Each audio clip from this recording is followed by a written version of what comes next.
عقیقہ دراصل بچے کی طرف سے اللہ کی راہ میں دیا ہوا وہ صدقہ ہے، کیونکہ نبی نے فرمایا کہ بلائیں، مصیبتیں، پریشانیاں، آفتیں صدقے کی وجہ سے اللہ تعالیٰ ٹال دیتا ہے۔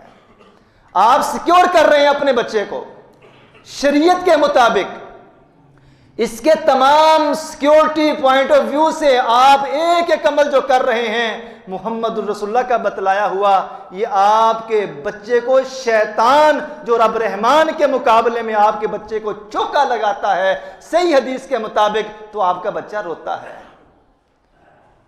حدیث ہمیں بتلاتی ہے کہ بچے کی پیدائش کے بعد سب سے پہلا حملہ بچے پہ شیطان کا ہوتا ہے، اور وہ اس انتظار میں ہے کب آدم کا نیا بچہ دنیا میں آئے، میں اس کو دبوچ لوں، میں اس پہ اپنی شاپ لگا دوں۔ لیکن نبی نے فرمایا نہیں، شیطان کی شاپ سے پہلے اس کے کانوں میں اذان دے دو۔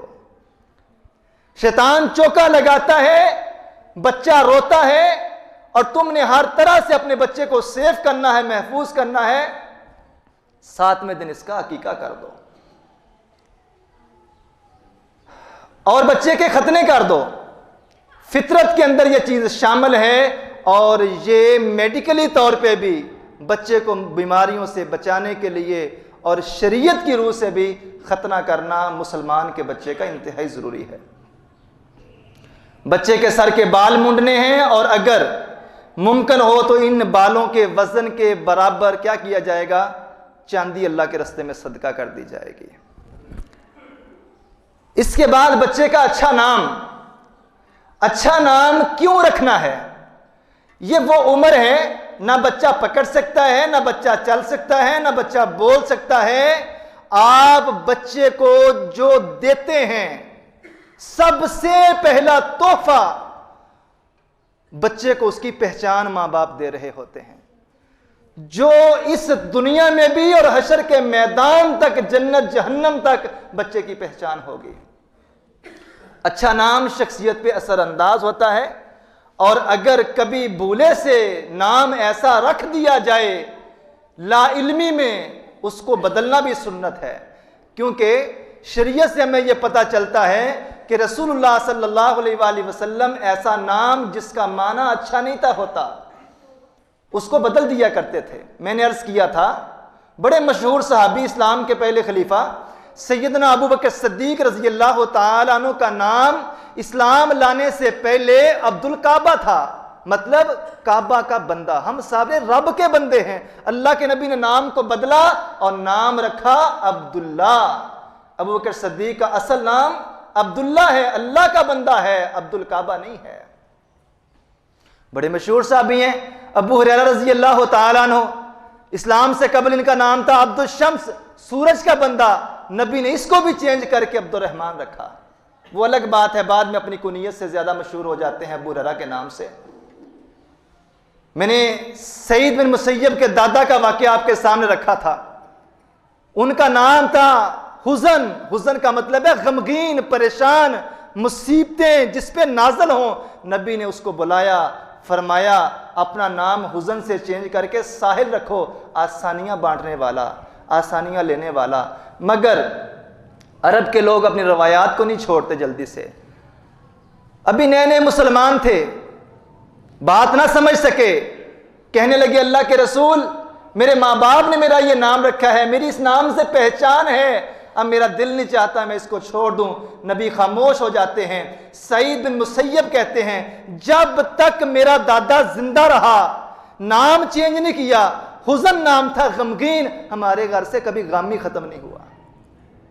میرا دادا ہمیشہ مصیبتوں میں رہا، میرا دادا ہمیشہ غمگین رہا۔ نام کا شخصیت بھی اثر ہوتا ہے۔ ماں باپ اگر بچے کو اپنی ذمہ داریاں پوری کرتے ہوئے بہترین چیز کو دیتے ہیں تو بچے کو اس کی شخصیت کی پہچان اچھے نام کے ساتھ دیتے ہیں۔ آگے بڑھتا ہوں۔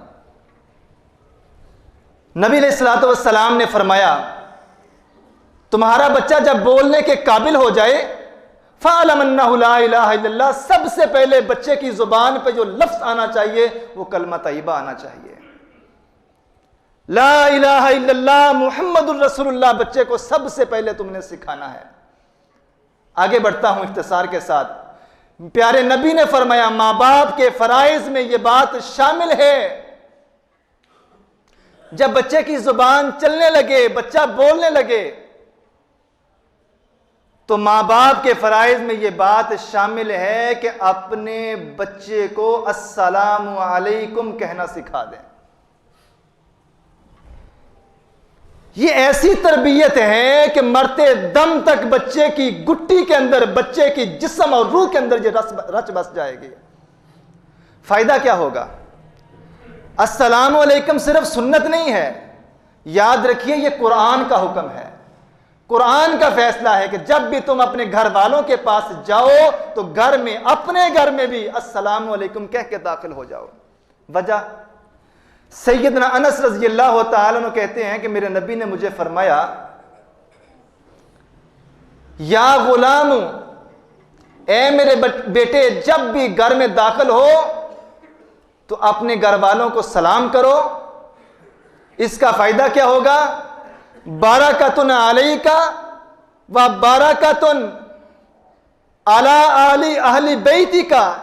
اللہ تعالی اس السلام علیکم کہنے سے تیرے اوپر بھی رحمتیں اور برکتیں نازل فرمائے گا. اور تو نے اپنے گھر والوں کو جب جا کے بولا السلام علیکم ورحمۃ اللہ وبرکاتہ، گویا کہ اللہ تعالیٰ تیرے گھر کو بھی اپنی رحمتوں سے، اپنی برکتوں سے ڈھانپ لے گا. ماں باپ کے فرائض میں یہ چیز شامل ہے.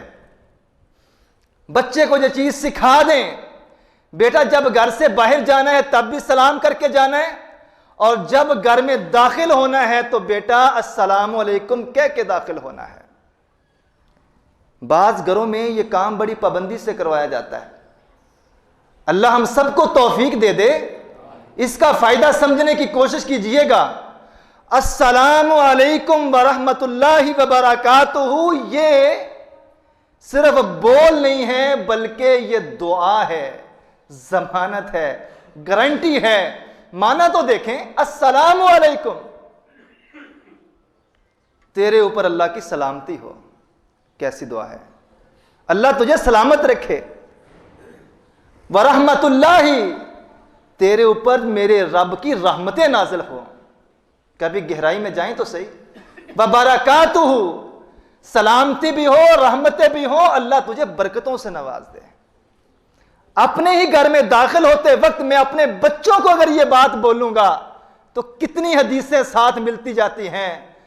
اچانک میرے ذہن میں یہ حدیث آئی کہ نبی نے فرمایا باپ کی گھر کے سرپرست کی دعا اپنے گھر والوں کے حق میں، اپنی اولاد کے حق میں کبھی رد نہیں ہوتی. اور دوسری طرف نبی نے فرمایا بیٹے کی دعا، اولاد کی دعا بھی اپنے ماں باپ کے حق میں رد نہیں ہوتی. باپ گھر سے نکلے، گھر میں داخل ہو، سلام بولے تو ضمانت ہے نبی کی کہ دعا قبول ہوگی. بیٹا نکلے، بیٹا آئے، دعا ہے، ضمانت ہے نبی کی اللہ دعا قبول فرمائے گا. یہ عمل کر کے آپ اور میں اپنے فرائض کو مضبوط کر سکتے ہیں اور اپنے بچے کی زندگی میں ایک اچھا بیج بو سکتے ہیں. جب اس کو سلام کی عادت پڑ جائے گی، وہ صرف پھر گھر والوں کو نہیں بلکہ باہر والوں کو بھی سلام کرے گا. جب باہر والوں کو سلام کرے گا، ہر کوئی پوچھے گا کس کا بچہ ہے. آپ تصور کریں، جو بندہ آپ کو ملتے وقت سب سے پہلے سلام کرتا ہے تو آپ اسی وقت 90% اس کی شخصیت کا اندازہ لگا لیتے ہیں. صرف سلام کہنے سے، سلام بولنے سے ہم کسی بندے کے متعلق رائے قائم کر لیتے ہیں بڑا با اخلاق بندہ ہے، بڑی تمیز والا بندہ ہے. اور یہ تمیز، یہ اخلاق سیکھنے سے آتے ہیں، ایک دم نہیں آ جاتے. اور اس کی تربیت اور اس کا آغاز، اس کی ابتدا ہمیشہ ماں باپ سے ہوتی ہے. میں گارنٹی سے کہہ سکتا ہوں جو ماں باپ خود یہ عمل کرتے ہیں ان کا بچہ دیکھو دیکھی اپنے ماں باپ کو کاپی کرتا ہے. اس کو پھر کہنے کی بھی ضرورت نہیں ہے، وہ بغیر کہیں اس عمل کو، اس سنت کو، شریعت کے اس عمل کو اپنی زندگی کا حصہ بنا لے گا. آگے بڑھتا ہوں. پیارے نبی صلی اللہ علیہ وآلہ وسلم نے ابھی بچہ شیرخوارگی کی عمر میں ہے، شیرخوارگی کی عمر میں ہے، تو اللہ کے نبی صلی اللہ علیہ وآلہ وسلم نے ہمیں یہ بات بھی سکھا دی اور سمجھا دی، مسئلہ بھی سمجھ لیجئے کہ اگر چھوٹا بچہ آپ کے کپڑوں پہ پیشاب کر دیتا ہے، اس کے متعلق دین اسلام کا حکم یہ ہے، بچہ جب تک دودھ پیتا ہے، بچہ جب تک دودھ پیتا ہے صرف ماں کے دودھ پہ گزارا کرتا ہے، اس کے علاوہ روٹی کا لقمہ یا کوئی اور چیز نہیں کھاتا، صرف ماں کا دودھ پیتا ہے۔ بچہ اگر کپڑے پہ پیشاب کر دے تو اس پہ چھینٹے مار کے میں اور آپ نماز پڑھ سکتے ہیں، وہ پاک ہے۔ البتہ اگر چھوٹی بچی جو شیرخوارگی کی عمر میں ہے، ابھی دودھ پیتی ہے، کھانا نہیں کھاتی، دودھ پیتی ہے، تو بچی کے پیشاب کرنے پہ کپڑوں کو واش کیا جائے گا، دھویا جائے گا۔ بچے کے پیشاب کرنے پہ جب تک وہ صرف دودھ پیتا ہے، کپڑوں کو صرف چھینٹے مار کے نماز ادا کر سکتے ہیں۔